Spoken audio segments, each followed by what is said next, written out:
Laidą remia Fakto Auto, naujausi Hyundai crossoveriai, įvairūs modeliai kiekvieno skoniui. Laidos rėmėjas rrr.lt, raskite savo dalį.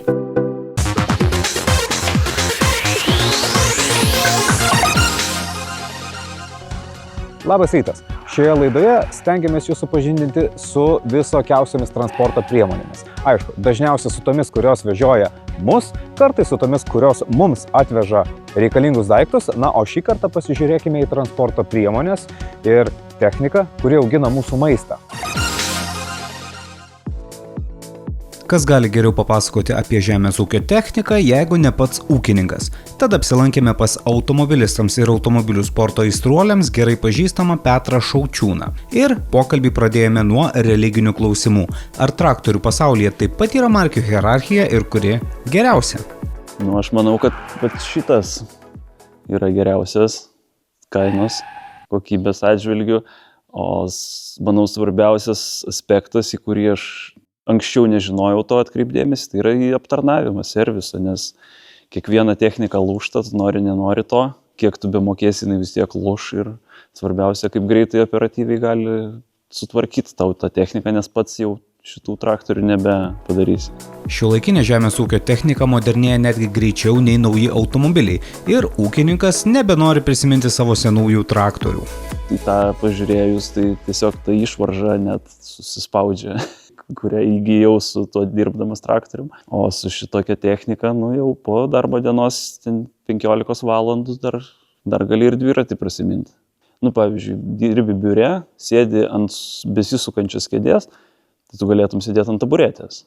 Statybininkas galėtų vinį skalt plaktuku, bet suka tai su suktuku jau akumuliatoriniu, nes be laidų, be nieko, jau mažiau pavargsta, daugiau padaro. Tai žemės ūkio technika irgi taip pat. Pavyzdžiui, kad tau nereikia ten vairuoti per visą dieną, to vairo sukinėti, tiesiog auto pasistatyti ir jisai pats važinėja tau ir tu tiesiog turi stebėti procesą visą, ar viskas teisingai, ar kur balos, kur stulpai apvažiuoti.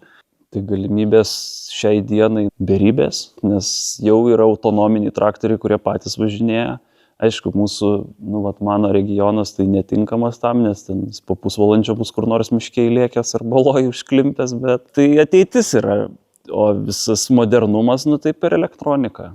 Automatinis vairavimas, automatinis apsisukimas, automatinis ten vieną mygtuką paspaudys, 10 funkcijų pats padarė, o anksčiau reikėdavo ten rankenas tas tampyti. Vis tik baltarankių ūkininkui išlikti nepavyks, nes techniką tepti reikia kasdien. Turi kasdien prasitepti visus taškus, įvorės, kur vaikšto, sukasi, trinasi, viską turi pats jau tepti. Tai ant kiekvieno padargo yra labai daug besitrinančių, besisukančių mazgų ir juos visus turi tepti. Jeigu netepsi, tai jie ilgai netarnaus. Kiekvienas šitas tai yra tepimo taškas ir tu jį turi patepti kas 10, kas 20 valandų. Traktoriaus paruošimas darbui trunka apie valandą ar pusantros. Vienas tas buteliukas, bonkutė, švirkštas. Hado tepalo išeina. Ir padargui, jeigu šienapjovėm, nes 2 šienapjovės, tai gali būti ir 2 išeis. Tiesa, moderni technika kainuoja itin brangiai, tiek, kiek retas Lietuvos ūkis gali patempti. Tad be paramų dauguma žemdirbių tikėtina dar būtų akmens amžiuje. Minėjau, traktorius 180 kainuoja, purkštuvas 80 kainuoja, sėjamoji 70 kainuoja, ten priekabos visokios, dar viskas kainuoja. Moderni technika patogi, bet itin brangi prižiūrėti ir dažnu atveju be kvalifikuoto specialisto pagalbos išsiversti nepavyks. Labiausiai reikalingas daiktas yra telefonas. Nes jeigu kažkas sugedo, jeigu tavo traktorius žalias dažniausiai, tai paskambini ir servisas jau žino, kas tavo traktoriui negerai. Aišku, kai tik Petras gali, techniką prižiūri pats. Ūkininkai tokie yra keisti sutvėrimai, kur neskaičiuoja savo laiko. Nežinau kodėl, bet tiesiog. Aš pats pasidarysiu, man bus pigiau. Kodėl tau bus pigiau? Nes aš darbą neskaičiuoju savo. Modernaus traktoriaus techninis aptarnavimas, kuris yra reikalingas kas 500 darbo valandų. Taip, traktorių rida matuojama valandomis. Gali kainuoti apie 3000 eurų.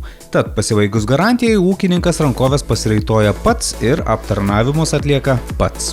Hado naudoju tepalus, niekada nepavedė visą laiką.